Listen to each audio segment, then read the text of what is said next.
Nous allons continuer à voir le modèle de boîte dans une page web, mais dans cette vidéo, on va s'intéresser à la propriété CSS Box Sizing. Avant de commencer à expliquer le box sizing, je vous montre la page avec laquelle je vais travailler. Donc ici, j'ai mon body. À l'intérieur de mon body, j'ai une première div dans laquelle va contenir 3 autres divs. Okay? Donc j'ai mon div ici et à l'intérieur de cette div-là, j'ai 3 autres divs de cette façon-là. Et à l'intérieur des divs, j'ai un titre de niveau 2 et j'ai un élément P ici pour les paragraphes. Si on regarde réellement bien, ce sont tous des éléments de type bloc. Ça veut dire quoi de type bloc? Ça veut dire qu'elle prend la largeur au complet de son parent et en plus, il y a un retour de ligne avant et après chaque élément. Donc, si on regarde le H2 ici, le H2 prend toute la largeur de son parent, donc de ce div-là. Ce div-là ici prend toute la largeur de son parent, qui est ce div ici. Et ce div-là ici prend toute la largeur de son parent, qui est body. Donc, c'est pour ça que lorsque je vais agrandir ma page comme ça ici, on voit que les éléments de type bloc s'agrandissent. Ils prennent toute la place de leurs parents. Ensuite de ça, j'ai mis des couleurs. Si je m'en viens voir les CSS, ici j'ai déjà des classes sur mes éléments div. Donc j'en ai un pour le container ici. J'ai ici colonne 1, colonne 2, colonne 3 ici. Et j'ai aussi colonne qui va me servir à mettre des styles identiques sur les 3 divs en même temps. Tandis que colonne 1, 2, 3, c'était pour la couleur. Donc j'ai séparé ici le background color pour chaque élément et la couleur de la typographie aussi pour chaque élément. Je reviens aussi avec body marge 0. Ici, mes éléments ils sont vraiment collés sur le bord du viewport, donc de la zone de visionnement de ma page web. Pourquoi? Parce que le body, je lui ai mis une marge de 0. Si je commente ma ligne, on voit bien qu'ici, il y a une marge de 8 pixels dans Chrome de chaque côté. Donc moi, je voulais que mes éléments arrivent vraiment très très près du bord. Donc j'ai mis une marge de 0 à body et mes éléments sont arrivés vraiment sur le bord du viewport. Pourquoi ici il y a des espaces entre mes éléments? C'est simplement qu'il y a la fusion des marges. Si je regarde mon H2 qui est ici, ou plutôt celui-là ici, on voit bien que le H2, comme ça ici, a une marge en haut et en bas. Donc, distance les éléments de type bloc qui sont parents ou enfants. Donc, ici, on a un espace à cause du H2. Mais ça va s'arranger lorsque je vais commencer à faire mes styles. Donc, premièrement, ce que je vais vouloir faire, c'est de dire que mon conteneur qui est ici va mesurer une certaine largeur et je voudrais le centrer dans ma page. Donc, je vais aller ici dire ma classe container, comme ça ici. Je vais lui donner un width de 600 pixels. Donc déjà là, en mettant un width de 600 pixels, on voit que les éléments div qui sont à l'intérieur du container ne peuvent pas prendre toute la place, s'arrêtent à la largeur du div container. Ensuite de ça, ici, je vais lui donner une marge. Je vais le centrer avec une marge de 0. Le premier, c'est pour la marge en haut et en bas. Donc, je vais mettre une marge de 0 en bas et en haut. Et auto pour gauche et droite. Et on va voir ce que ça donne. Ça veut dire que j'ai mis ici une marge automatique à gauche et une marge automatique à droite. Donc, elle a centré l'élément de 600 pixels. Et ici, automatiquement, prend le reste de la place de la page. Donc, une fois que j'ai fait ça, j'ai mes éléments qui sont de type bloc qui se sont mis une par-dessus l'autre. Dans mon cas, pour mon exemple, j'aimerais ça qu'ils soient un à côté de l'autre. Donc, on va prendre la propriété CSS Display Flex pour les Flexbox. Donc, on va faire Display Flex, comme ça ici. Et les éléments se sont mis un à côté de l'autre, à la place. Et ce que je vais simplement faire aussi, c'est de lui dire que ce flex-là, moi, je veux qu'il fasse un wrap. Ça veut dire que si les éléments sont trop larges pour rentrer dans mon 600 pixels, ils vont descendre sur une nouvelle ligne. Donc, présentement, je n'ai pas donné de la largeur à mes 3 éléments div ici. Donc, à cause des flex, ils se rapetissent ou s'agrandissent selon la configuration des flexbox. Mais par défaut, ça va donner cet affichage-là. Donc, DisplayFlex me permet d'avoir les éléments un à côté de l'autre par défaut. Et le Flex Wrap, ça veut dire que si les éléments sont trop grands, ben, l'élément suivant va descendre sous la ligne. Donc, je vais aller chercher ici chaque div avec la propriété colonne et on va lui donner une largeur parce qu'on voit présentement que chaque colonne a des largeurs différentes tout dépendant du texte qui est à l'intérieur, comment le navigateur va l'interpréter. Donc ici, je vais simplement faire point colonne.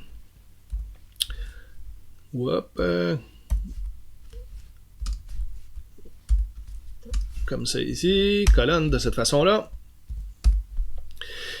Et dans ma colonne, je vais lui donner un width de 200 pixels. Okay.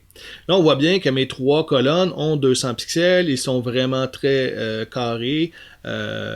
Chaque colonne a la même largeur parce que chaque div avait une classe de type colonne. Donc, chaque colonne fait 200 pixels de large.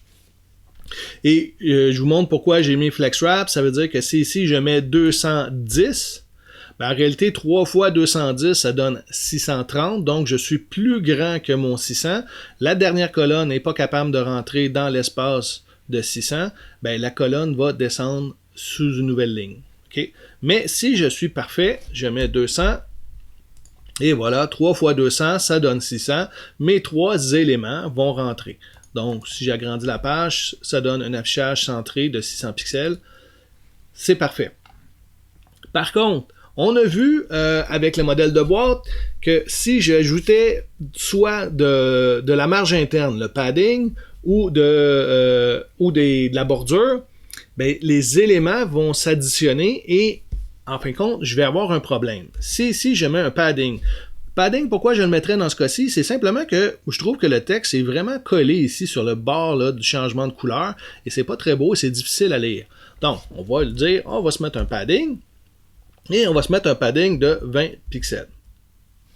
Et là, on voit que ça brise. J'ai vraiment dit 200 de width, donc 3 fois 200, 600. On se dirait, oui, ok, ça fonctionne. Je peux faire ça. Et ici, j'ai un padding de 20 et qui vient faire briser ma mise en page. Je regarde ce que ça donne ici. Je vais simplement faire l'inspecteur. Okay. Donc, j'ai mon premier div ici qui fait 600 de large. Et on voit bien que ce div-là ici, il y a une marge à gauche et à droite. Automatique. Elle est calculée automatiquement à cause que j'ai dit auto. Et j'ai mon div ici, ce div-là, qui indique que j'ai 200 de large. On voit bien le 200 de large. Mais par contre, quand j'arrive, c'est 240. Donc, il faut qu'additionner le 200 plus le padding de gauche, plus le padding de droite, 240. Et là, si on fait 3 fois 240, ben, on arrive à 720.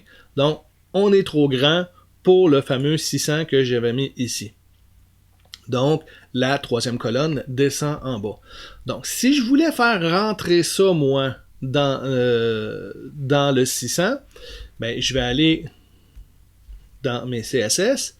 Et là, je devrais dire, OK, j'ai ajouté un padding de 20, donc j'ai 20 à gauche et 20 à droite. Je devrais diminuer ici de 40 pixels le width. Donc, je vais faire 160 pixels. Et voilà, ça rentre. Je suis rendu à 160 pixels. Si je regarde ici, je vais rafraîchir ma page. Je vais juste rafraîchir la page comme ça ici. Donc, j'ai 160 pixels, 20 pixels à gauche, 20 pixels à droite, donc qui me donne 200, 3 fois 200, j'arrive dans le fameux 600 de mon conteneur ici.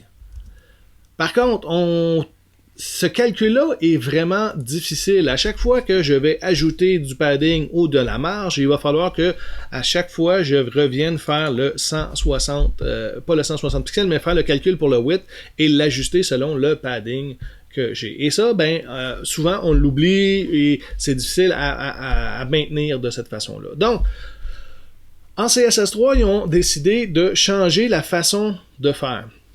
Présentement, le box sizing ici est à Content Box. Par défaut, là, que je le mette ou que je le mette pas, c'est Content Box. Ça veut dire le calcul qu'on a vu. Ça veut dire que j'utilise le div, la dimension, plus le padding, plus la bordure et éventuellement des fois plus la marge. OK? Donc, c'est le fameux box sizing content box. Mais nous, ce qu'on va faire, on va simplement changer ça ici. On ne va pas utiliser content box, on va utiliser border box. OK? Comme ça ici. Et là, le calcul va être différent. Et il va être beaucoup plus facile à calculer. Ce que ça fait, ça nous dit que l'élément que je vais utiliser avec border box, si je lui dis 200 pixels ici, ben, il va mesurer 200 pixels de large. Peu importe le padding et peu importe la bordure que je vais mettre. OK? Et le padding va être pris à l'intérieur. Je vais simplement rafraîchir ma page ici. OK?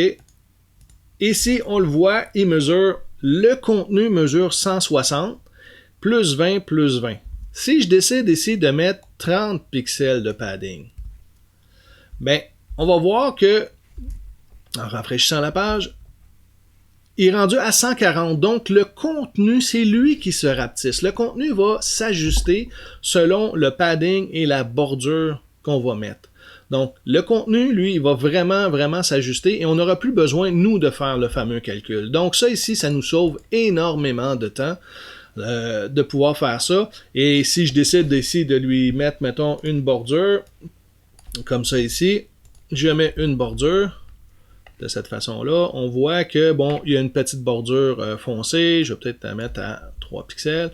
On voit qu'il y a une bordure, mais on voit que ici, l'élément, je vais rafraîchir ma page, l'élément est rendu à 134 et n'est plus à 200, même si je lui avais dit 200. Ben, si je fais 134 plus 3 plus 3 plus 6, ça fait 140, plus le 30 et 30, ça va faire 200. Donc, de cette façon-là, on a toujours notre fameux 200 et peu importe si on a du padding ou une bordure, le 200, c'est le contenu qui va s'ajuster, qui va se rapetisser pour pouvoir afficher correctement. Donc, ça va vraiment, vraiment nous aider de faire ça de cette façon-là. Okay. Ça va tellement nous aider qu'on va prendre un truc pour dire que toutes les balises vont devenir avec le CSS, avec la propriété Box Sizing Border Box. Pourquoi? Parce que si vous commencez à utiliser cette technique-là, ben c'est peut-être préférable de modifier tous les éléments de votre page web pour dire qu'ils sont en Box Sizing Border Box. Sinon, vous allez avoir une partie des fois calculée en Content Box, donc l'ancienne méthode, et des fois la méthode Border Box, la nouvelle méthode. Donc, à la place de ça, on va plutôt s'habituer et on va mettre un CSS pour indiquer que toutes les pages web vont l'utiliser. Pas toutes les pages web, excusez-moi, tous les éléments vont utiliser ça. Donc, ici, je vais mettre ça en commentaire. Okay? On voit que là, ça a brisé. C'est comme si j'avais mis Box Sizing Content Box.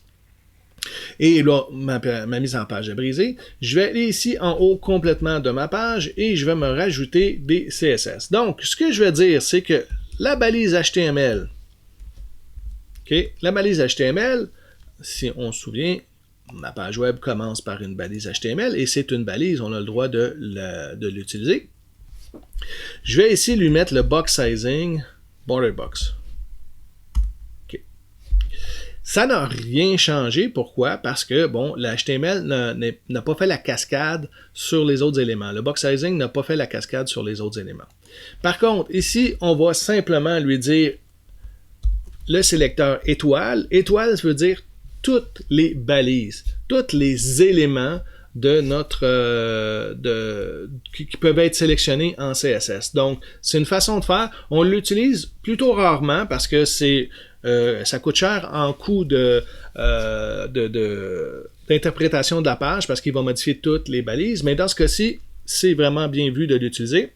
Et je vais faire aussi étoile, 2 points after, virgule, étoile, 2 points, before.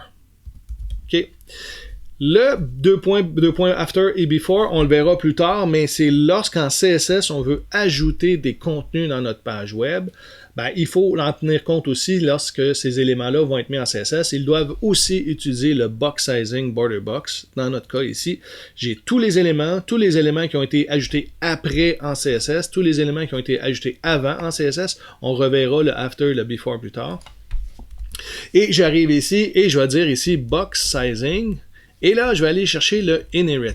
Ça veut dire que tous les éléments de ma page qui ont été mis dans ma page web et tous les éléments qui ont été ajoutés en CSS avant ou après ma balise, ben, je vais hériter de ce que HTML va utiliser. Donc, je vais pouvoir hériter de cette façon-là. Donc, c'est un peu une recette, OK? Ça, ces éléments-là, on va mettre ça dans nos pages web toujours. On va toujours mettre ça dans nos pages web. Et si je m'en viens ici, je rafraîchis ma page et voilà. OK, je n'ai pas mis de box sizing border box ici, mais comme j'ai indiqué que tous les éléments de ma page vont utiliser box sizing inherit qui hérite de HTML, donc qui vont avoir un box sizing border box, ben, tous mes éléments vont l'avoir et j'en aurai plus besoin de l'indiquer à chaque fois pour chaque élément. Donc cette ligne-là ici, je peux complètement l'enlever. Avec la façon d'écrire ici nos styles, on décide de dire que tous les éléments passent en border box et le calcul, comme vous avez vu, le fameux calcul qui est ici va être beaucoup plus facile. On n'aura plus besoin d'ajuster notre contenu, le contenu va être ajusté automatiquement. Donc, il faut absolument mettre ça dans nos pages. Et si jamais je devais utiliser autre chose, je me dis, OK, je devrais refaire le premier calcul, l'ancien calcul des navigateurs. Il y a plein de raisons pour ça. On utilise des librairies peut-être qui sont faites avec l'ancien calcul. Donc, on utilise une librairie JavaScript, n'importe quoi. Donc, on voudrait parfois revenir en arrière. Ben, je vais pouvoir ici lui dire, bon, juste sur mes colonnes, juste sur ce qui va être affecté par les librairies externes, ben ici, je vais pouvoir mettre box sizing et je vais pouvoir mettre content box. Et là, on va voir, ça va briser, OK? Ce que j'ai fait, c'est que j'ai enlevé le box sizing inherit ici. Et on peut même le voir ici, hein? Si je m'en viens prendre mon fameux div, on le voit ici que le box sizing content box, c'est ce qui a été appliqué. Par contre, si je descends un peu, on voyait qu'à la ligne 7 de mon style, j'avais un box sizing inherit ici. OK? Et que, j'avais mon box sizing inherit ici. Okay, qui disait va chercher l'élément sur le HTML. Donc, on voit vraiment que ici il est biffé, en fin de compte, il y a une ligne dessus qui dit que ça ne s'applique plus. Pourquoi? Parce que j'ai un style ici qui a surchargé mon premier style et de style content box. Okay. Donc, je vais l'enlever parce que c'est pas tout à fait ça que je voulais faire. Mais on voit que le box sizing de cette façon-là va nous aider dans nos calculs de style énormément. Et il faudrait le mettre à chaque fois que vous faites une nouvelle feuille de style, mettre cet élément-là dans votre feuille de style.